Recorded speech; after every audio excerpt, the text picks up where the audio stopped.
School of आर्ट्समा religious स्टडिजमा हामीले काम सुरु गर्नुपर्छ भनेर म त्यसमा छु। त्यस पछाडि गएर हाम्रो डाक्टर रामचन्द्र पौड्याल र हाम्रो एसोसिएट प्रोफेसर कुमार हामी तीनजनालाई जिम्मेवारी प्राप्त भएको अवस्था यो थियो। खास उद्देश्य चाहिँ के हो भने नेपालमा विभिन्न किसिमका उच्च तहमा पढाइहरू त भइरहेकै छ, त्यसमा विभिन्न धर्महरू बारेमा नेपालमा मानिने राज्यले नै पहिचान गरेका धेरैवटा धर्महरू छन्। हाम्रो संविधानले नै यसलाई बहुधार्मिक मूलको रूपमा पहिचान गरेको छ, बहुसांस्कृतिक मूलको रूपमा पहिचान गरेको छ।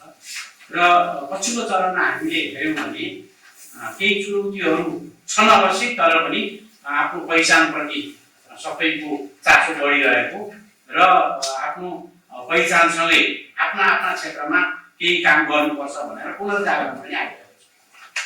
त्यो भएको हुनाले यहाँ मानिने विभिन्न धर्म सम्प्रदायका अनुयायीहरूले आफ्ना आफ्नो तरिकाबाट आफ्ना शास्त्रहरूको, आफ्नो संस्कृतिको, आफ्नो संस्कारको, आफ्ना अभ्यासहरूको अध्ययन गर्ने, चिन्तन गर्ने, मनन गर्ने, प्रवर्धन गर्ने कार्य भइरहेको छ।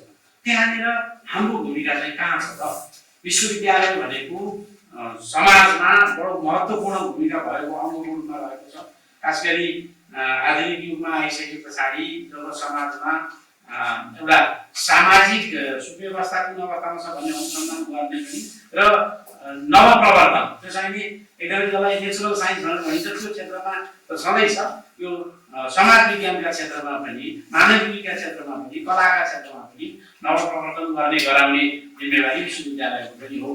त्यस हिसाबले हामीले हेर्दा नेपालको अहिलेको अवस्थामा एक त विभिन्न धर्मका धर्मावलम्बीहरूको बिचमा आपसी समझदारी, एकले अर्कालाई जान्ने, बुझ्ने, थाहा पाउने त्यो जरुरी छ, जसले गर्दाखेरि हामी एकै देशका नागरिक एकै ठाउँमा बस्नुपर्ने भएपछि एकअर्कालाई राम्रोसँग चिन्यौँ भने स्वाभाविक रूपमा हाम्रो चाहिँ बसाइ, हाम्रो उठाइ, हाम्रो सामाजिक व्यवहार राम्रो हुन जान्छ। भनाइ नै छ नि, मित्र चाहिँ फेर्न मन लाग्ला तर छिमेकी त फेर्न मिल्दैन भनेपछि त्यसको हिसाबले हेऱ्यो भने त हामी एकै परिवारका भयौँ, एकै परिवारका त झन् फेर्न मिल्ने भएन। त्यसको लागि बुद्धिमत्तापूर्ण कार्य के हो त? एकअर्कालाई चिन्ने, जान्ने र एकअर्काका सीमा पनि थाहा पाउने, एकअर्काका विशेषता पनि थाहा पाउने र सामञ्जस्य, समन्वय, सहकार्य गर्ने एउटा तरिका हो। अनि अर्को भनेको चाहिँ जुन पठन पाठन अध्ययन अनुसन्धान त हरेक धर्म सम्प्रदायले आफ्नो तरिकाले गरिरहेकै छ। त्यसलाई चाहिँ विश्वभरि नै मानिएका जुन शिक्षाका सिद्धान्तहरू र पाठ्यक्रमका चाहिँ जुन संरचनाहरू त्यो अनुसारबाट गराउन सकियो भने हरेकले आफ्नो आफ्नो समुदायका तहमा, आफ्ना आफ्नो कुलका तहमा होला, कसैले आफ्ना आफ्नो संस्थाको तहमा गरिरहेको कार्यमा एक किसिमको स्तरीकरण पनि हुने र त्यसले हामी जसलाई पढाइरहेका छौँ उनीहरूले त्यो पढिसके पछाडि औपचारिक डिग्री लिने त छँदैछ, ज्ञान त छँदैछ, त्यसमा जोड दिएकै छौँ। औपचारिक डिग्री पनि आउने र रोजगारीमा पनि त्यसले चाहिँ सुव्यवस्थित गर्ने भएको हुनाले हाम्रो भूमिका यहाँ कहिले पनि चाहिन्छ भन्ने सोचेर त्यो पहल हामीले लिएका। आज सुरुमा अहिले मैले भने यो त स्वागत हो, मैले अलिकति लगाएर बोलेँ। त्यस पछाडि प्राध्यापक डाक्टर विद्याराम परियारले प्रकाश पार्नु भएपछि हामी अस्ति एक चरण बसेर हामी केही छलफल गरेका छौँ, किनभने सरसल्लाह गराउनलाई पनि केही चिज त राख्यो भने सजिलो हुन्छ। त्यो चाहिँ हाम्रो डाक्टर शेषकान्त पगेनीले प्रस्तुत गर्नुहुनेछ। त्यो प्रस्तुत गरिसके पछाडि यो चाहिँ एकदमै प्रारम्भिक हो, हामी यो कार्य गर्नुपर्छ भन्नेमा चाहिँ स्पष्ट छौँ, तर यो कार्य यसरी नै गर्नुपर्छ भन्नेमा कुनै सुरुमै एउटा मार्ग निश्चित गरेर गरेको होइन। यहाँहरू यसलाई हामीले चाहिँ विज्ञहरूसँगको परामर्श र सरकारवालाहरूसँग चाहिँ अन्तर्क्रिया भनेका छौँ। त्यहाँबाट आइसके पछाडि नै हामीले गर्ने हो। हाम्रो अपेक्षामा के छ भने केही कोर्सहरू साझा हुनेछन् र केहीमा यता आर्ट्सको स्ट्रिमबाट जान सक्ने, कोही एजुकेसनबाट जान सक्ने, जसले गर्दा यो धार्मिक मामिला पठन पाठनमा दक्ष जनशक्ति त्यताबाट पैदा हुने भयो भने यो धार्मिक विषयवस्तुमा जुन समाज वैज्ञानिकहरू चाहिँ यतापट्टिबाट आउने त्यो हुनेछ। अनि अर्को चिज हामीले सोचिरहेको चाहिँ के छ भने साझा चिजहरू पढिसके पछाडि त्यो विशिष्टता गर्दाखेरिमा स्पेसलाइजेसन गर्दाखेरिमा चाहिँ विद्यार्थीहरूको आफ्नो आफ्नो रुचि अनुसार अब हामीले अहिले सोचेको चाहिँ नेपालका जुन प्रमुख धर्मावलम्बीहरूका सबै पढौँ भन्ने हाम्रो चाहिँ इच्छा छ। त्यसो भएको हुनाले हामीले सम्पर्क गर्दाखेरिमा पनि वैदिक अनि बौद्ध त्यस पछाडि गएर इस्लाम, किरात, बौद्ध, जैन, प्रकृति पूजक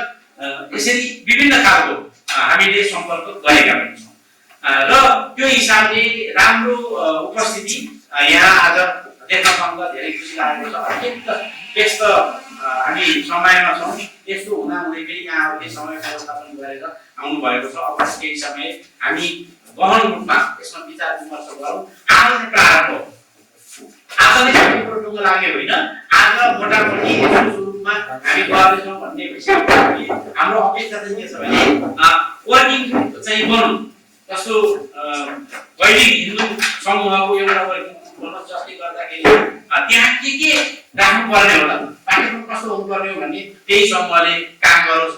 अनि बौद्ध विशेषज्ञताको लागि चाहिँ नि बौद्ध विद्वानहरूकै समूह बनेर चाहिँ काम गरोस्। त्यसै किरात, बौद्ध, जैन अनि प्रकृति पूजक, इस्लाम, क्रिस्चियनिटी जेको हामी गर्न सक्छौँ सम्बन्धित समुदायकै सम्बन्धित विज्ञता भएका महानुभावहरू बिचबाट त्यो आओस् र यसलाई हामीले काठमाडौँ विश्वविद्यालयभित्र रहेर अनि यहाँको संरचनामा जुन पाठ्यक्रमको चाहिने विश्वव्यापी मान्यता हुन्छ त्यो अनुसार त्यसलाई राख्ने, संरक्षित गर्ने र यहाँको प्रक्रिया जुन छ यहाँको प्रक्रियाबाट अन्तिममा एकाडेमिक काउन्सिलसम्म लगेर पारित गर्ने त्यसमा सहयोग गर्न हामीले गर्छौँ।